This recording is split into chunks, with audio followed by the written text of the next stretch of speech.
به نام خدا. سلام دوستان، دکتر شادمهر هستم. امیدوارم حالتون خوب باشه.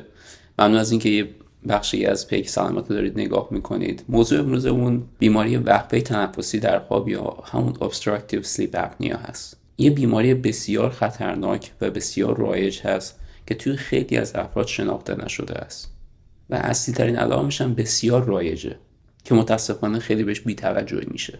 خب بریم سراغ این که اصلا این بیماری چی هست. همونطور که از اسمش مشخصه، مربوط میشه به بیماری تنفسی که توی خواب به وجود میاد. علتهای مختلفی هم میتونه داشته باشه، ولی خب کلا ریشه همه اینا اینه که فرد توی خواب، موقعی که خوابیده، به طور معمول و طبیعی نفس نمیکشه و این باعث میشه که مقدار اکسیژن توی خون بیاد پایین و اندامهای مختلف بدن، مهمتر از همه اینا مغز، بهشون اندازه کافی اکسیژن نرسه. حالا رایج ترین علت اصلی این بیماری از نوع انسدادی این بیماریه، یعنی که فرد توی خواب بخشای ریه و گلو، مخصوصا اینجا توی بخشای بالایی، دچار انسداد میشه و فرد نمیتونه به طور طبیعی نفس بکشه. این اکثر اوقات خودش رو به عنوان خور و پف نشون میده. بنابراین افرادی که توی خواب خور و پف میکنن به احتمال بسیار بسیار زیاد دچار این بیماری هستن. حالا چه چیزهایی باعث انسداد توی این بخش از گلو میشه؟ رایج ترین علتش چاقی بیش از اندازه، مثلا چاقی دور گردن هست. این باعث میشه که این افراد توی خواب وقتی که خوب عضلات ریلکس میشن و راحت میشن، این وزنی که دور گردنشون هست باعث بشه که این فشار زیاد اون ناحیه‌ای که قرار هوا ازش عبور کنه بسیار باریک بشه و دچار این بیماری بشن. یه دسته از افراد دیگه هم خب به طور طبیعی و مادرزادی آناتومیشون یه جوریه که کلا ورودی دهانشون خب خیلی کوچیکه و اینا مثلا حالا یه مقداری هم اضافه وزن داشته باشن، این اثر رو دوچندان میکنه و باعث میشه که این علائم این بیماری خودشون نشون بده. حالا به جز خور و پف کردن، علائم دیگه چیه؟ رایج‌ترین علائم دیگه‌اش خستگی بیش از اندازه در طول روزه. حتی توی افرادی که مثلا فکر میکنن که خواب زیاد دارن ولی در عین حال در طول روز باز دوباره احساس میکنن که احتیاج به خواب بیشتر دارن. این به علت اینه که خب وقتی که به مغز اکسیژن نمیرسه، کیفیت خواب به شدت بیاد پایین و این افراد نتونن به خواب عمیق فرو برن که استراحت لازم خودشون رو داشته باشن. و به همین علت اکثر این افراد صبح زود که بلند میشن دچار سردرد هستن یا حتی ممکنه یه مقدار گلو درد هم داشته باشن. علائم دیگه هم حالا تو نوع یه خورده شدیدترش اینه که خب خیلی از افراد اصلا ممکنه از خواب بپرن به خاطر اینکه احساس خفگی میکنن و مجبورشن یه چند دقیقه بشینن و نفس خودشون بگیرن و دوباره بتونن برن به خواب. و اکثر این افراد علائمشون موقعی که روی کمر میخوابن بیشتر میشه، چون همونجور که میتونید تصور کنید وزن روی گردن بیشتر میره بالا و فشار روی گردن بیشتر میره بالا تو اون شرایط و باعث میشه که این علائم بیشتر خودش رو بروز بده و خیلیشون برای اینکه راحت تر بتونن بخوابن ممکنه مثلا روی کنار بخوابن. خب اینا از علائم اصلیشون. حالا این چه مشکلی به وجود میاد؟ چرا باید نگرانش باشیم؟ ببینید وقتی که خب در طول شب فرد به اندازه کافی اکسیژن به اندام مختلفش نمیرسه، چه اتفاقی توی بدن میفته؟ اول از اینکه خب بدن وارد استرس میشه و هورمونای استرس ترشح میکنه در طول شب. این باعث میشه که در طول روز و همون در طول شب بدن فشار خون خودش رو ببره بالا و قند خون خودش رو ببره بالا و همینطور ضربان خودش رو ببره بالا. حالا علاوه بر همه اون مشکلاتی که به وجود میاد وقتی که فرد در طول دراز مدت خواب مناسب نداشته باشه، همه اینا باعث میشه که خب فرد دچار فشار خون بالا باشه در طول روز، نیاز بشه از دارو مصرف کنه برای اون. خب فشار خون بالا در طول شبانه روز باعث میشه که قلب دچار نارسایی بشه و هم در طول مدت دچار ناراحتی قلبی بشه. و یکی از چیزهایی که خیلی رایجه توی این افراد، مثلا که سنشون میره بالاتر، مشکلای ریتم قلبه، مثلا atrial fibrillation که همون آریتمیای قلبه و نوعی مختلف بشن. علاوه بر اون مشکلای هورمونی که گفتم در دراز مدت میتونه باعث دیابت هم بشه. حالا همه اینا به کنار، اون مشکلاتی که متوجه افراد میشه به خاطر اینکه خواب مناسب ندارن در طول مدت، میتونه فراموشی، افسردگی یا آلزایمر در دراز مدت بشه. برای همین خیلی مهمه که این بیماری تشخیص داده بشه و درمان بشه. پس اگر توی خانواده کسی رو میشناسید که توی خواب خور و پف میکنه، حتما باید این بیماری توش تشخیص داده بشه و مورد درمان قرار بگیره، چون که اکثرشون به احتمال زیاد ممکنه مشکل فشار خون داشته باشن، مشکل دیگه هم که گفتم داشته باشن و اگه این رو کنترل کنن مشکل دیگه هم برطرف بشه.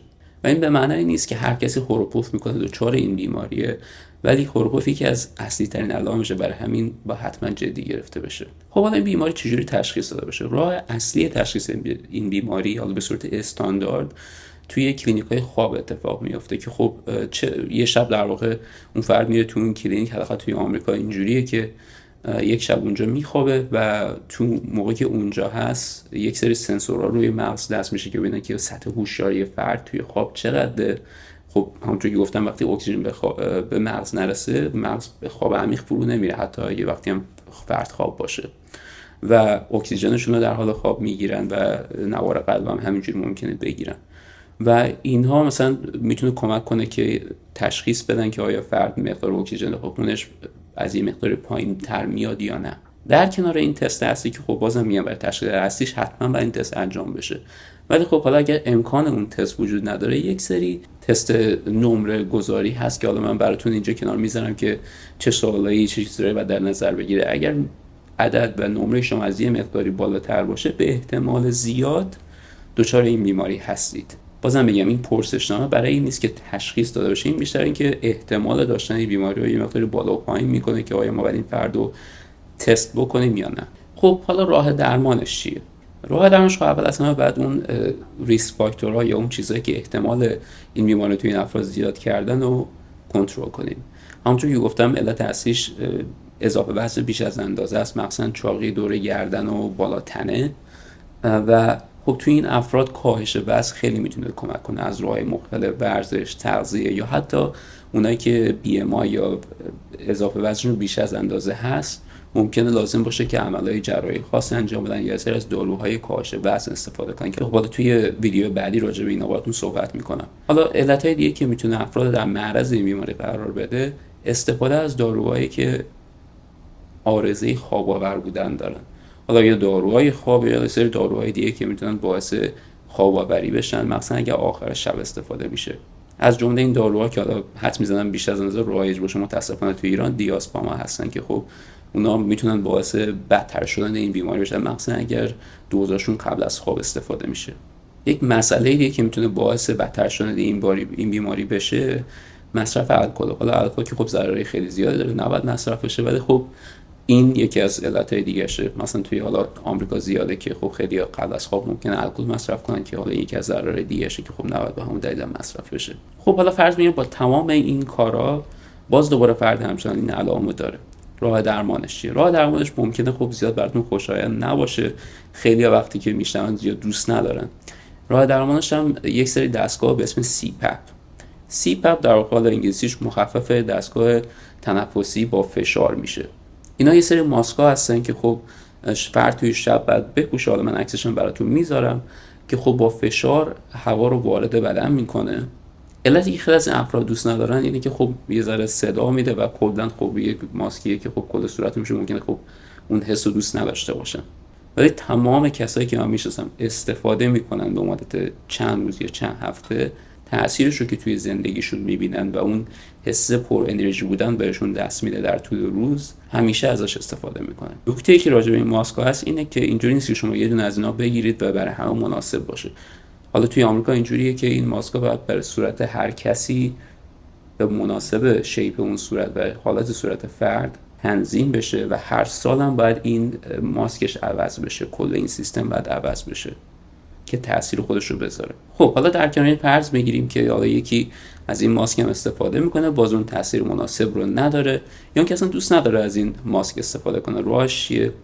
همونطور که گفتم یک سری از افراد، اگه از شما از اون دسته از افراد هستین که علتش آناتومی نامناسبه یا اینکه مثلا به صورت مادرزادی این ورودی دهان یا گلو یه مقدار کوچیکه، شما ممکنه یه کاندید مناسب برای جراحی باشین که اون دهان رو یه مقداری بازتر بکنن و این ممکنه کمک کنه علائم شما برطرف بشه. در کنار این عمل یک سری دستگاه هم هست که شما میتونید توی دهان قرار بدید که اون ورودی دهان رو باز نگه می‌داره در طول شب. حالا من عکسش هم براتون میذارم، ولی خب ممکنه برای همه جواب نباشه. یه سری‌ها تاثیر مناسب ازش می‌بینن ولی خب یک سری هم نه. خب حالا راه بعدی که الان خیلی هم داره رایج میشه، این راه چون خیلی راحته و نیاز به پوشیدن ماسک هم نداره، الان توی آمریکا خیلی دارن این کارو انجام میدن، گذاشتن یک سری محرک‌های یک سری عصبه که خب فرد میتونه توی شب اونو فعال کنه وقتی اون رو فعال میکنه موقع خواب، این باعث میشه که این عضلات دوره حفره، یعنی که گفتم توی خواب ریلکس و آروم میشن و واسه بسته شدن و این ناحیه میشن، در طول شب فعال نگه داره و اون عضلات اون منطقه رو باز نگه داره. این با پیشرفت تکنولوژی خیلی داره رایج و رایج‌تر میشه، چون خیلی دارن تاثیر مثبت ازش میبینن و دیگه نیازی هم نیست از اون ماسک‌ها استفاده کنن. یک سری داروهای حالا فعال کننده ذهنی هم حالا هست که ولی الان زیاد توصیه نمیشه، چون که تاثیر مناسبی نداره و خیلیا تأثیری ازش نمیبینن. ولی در وهله آخر همه اینا انجام شده و بازم جواب مثبت گرفته نشد، ممکنه از اونها استفاده بشه، ولی من اصلا توصیه نمیکنم از اونها به عنوان اولین قدم برای درمان این بیماری استفاده بشه. پس به طور خلاصه اگه خروپوف میکنید جدی بگیرید. اگه خروپوف میکنید معنیش حتما نیست که این بیماری رو دارید، ولی در صورت داشتن این بیماری این میتونه خیلی خطرناک باشه، یا اگر هنوز فشار خون یا اون مشکل دیگه که گفتم ندارید، به احتمال زیاد در آینده دچارش بشید. بهتره که این خیلی سریعتر تشخیص داده بشه قبل از اینکه دچار اون بیماری ها بشید. حتی اگر دچار بیماری فشار خون هستید، مثلا میگم اگر احتیاج به یک داروی فشار خون دارید، اگر این بیماری رو کنترل کنید ممکنه دیگه نیازی به اون دارو نباشه. امیدوارم از این ویدیو خوشتون اومده باشه. به دوستای خودتون هم که حالا حدس میزنید دچار این بیماری هستن بهشون پیشنهاد کنید که ببینن و آشنا بشن با این بیماری. خیلی عذر میخوام، مدت بسیار طولانی فرصت نمیکردم براتون ویدیو درست کنم. حالا سعی میکنم خیلی بیشتر ویدیو براتون درست کنم که یه خورده الان کارم راحت تر شده. تا ویدیو بعد امیدوارم حالتون خوب باشه. فعلا خدا نگهدار.